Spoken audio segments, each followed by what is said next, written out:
2017ची एक गोष्ट आहे.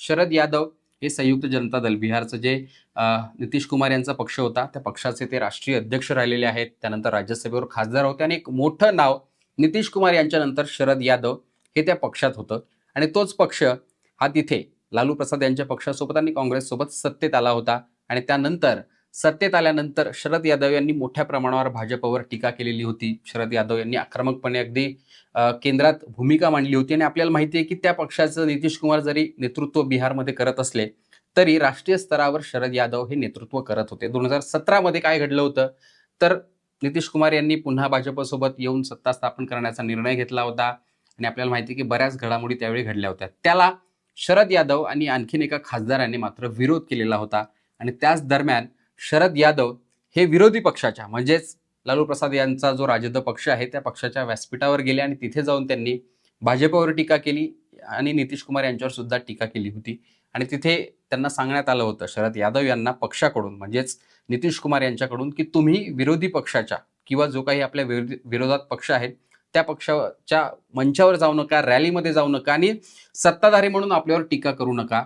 पण त्यांनी ते केलं होतं आणि त्यानंतरच पक्षाकडून त्यांना नोटीस पाठवण्यात आली होती. नोटीस पाठवण्यात आली होती की तुम्ही पक्षविरोधी कारवायांमध्ये सहभागी आहात. त्याच कुठेतरी सभांचे, रॅलीजचे जे काही शरद यादव बोलले त्याचे फोटो, व्हिडिओ काढून हे सबमिट करण्यात आले होते आणि त्यांना अपात्र करण्यात यावं कारण की त्यांनी पक्षाविरोधी कारवाई केलेली आहे.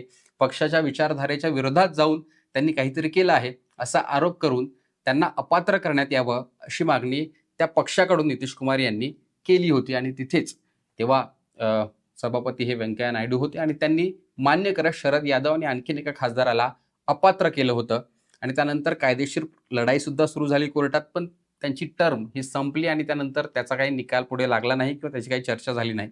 त्यामुळे एक चर्चा अशी आहे की त्याचा संदर्भ देऊन जर उद्या हे कसं बोललं जाते की 6 खासदार हे उद्या एकनाथ शिंदेच्या व्यासपीठावर येतील आणि घोषणा केली जाईल. पण जर संदर्भ हा तो दिला गेला की एखादा खासदार हा विरोधी पक्षाच्या म्हणा किंवा जो काही रायवल पक्ष आहे त्या पक्षाच्या व्यासपीठावर जातोय तर अपात्र झालेला होता.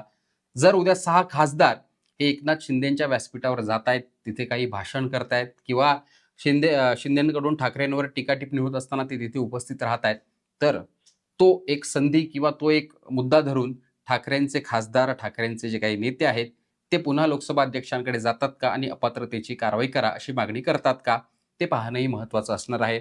आजच आपल्याला माहिती आहे की ठाकरेंच्या खासदारांनी संसदीय दलाची एक बैठक बोलावली होती. खरं तर त्या बैठकीला 10 खासदार येणं अपेक्षित होतं, 9 लोकसभेचे आणि 1 राज्यसभेचे संजय राऊत. पण तिथे आपल्याला माहिती आहे की 3च खासदार उपस्थित होते. त्यानंतर 4 खासदार उपस्थित होते. त्यात संजय राऊत स्वतः होते, अरविंद सावंत होते, अनिल देसाई होते आणि वाजे जे नाशिकचे खासदार आहेत ते उपस्थित होते. पण जे 6 खासदार फुटणार आहेत ते काही उपस्थित राहिलेले नव्हते. शेवटपर्यंत असं बोललं गेलं की संजय दिना पाटील हे कदाचित असं म्हणत होते की मी त्या बैठकीला जाणार आहे, मी त्या बैठकीला उपस्थित राहणार आहे, पण ते सुद्धा आले नाही. त्यामुळे 6 खासदार फुटणार हे जवळपास निश्चित झालेलं आहे.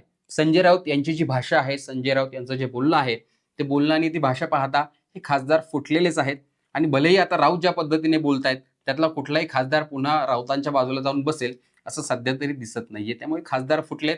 फक्त कायदेशीररित्या ते आता शिंदेकडे कसे जातात, वेगळा गट स्थापन करतात किंवा काय घडतं एवढीच गोष्ट बाकी आहे. पण तरीही एकनाथ शिंदेच्या व्यासपीठावर अधिकृतरित्या किंवा कायदेशीर प्रक्रियेतून कुठेतरी वेगळा गट किंवा पक्षप्रवेश केल्याशिवाय ते वर्धापन दिनाच्या दिवशी स्टेजवर येतात का ते पाहणं महत्वाचं असणार आहे. तीच संधी ठाकरेंकडून हेरली जाते का आणि कायदेशीर गोष्टींवर तुम्ही कुठेतरी संदर्भ देऊन किंवा मागच्या गोष्टी काढून अपात्रतेसाठी मागणी केली जाते का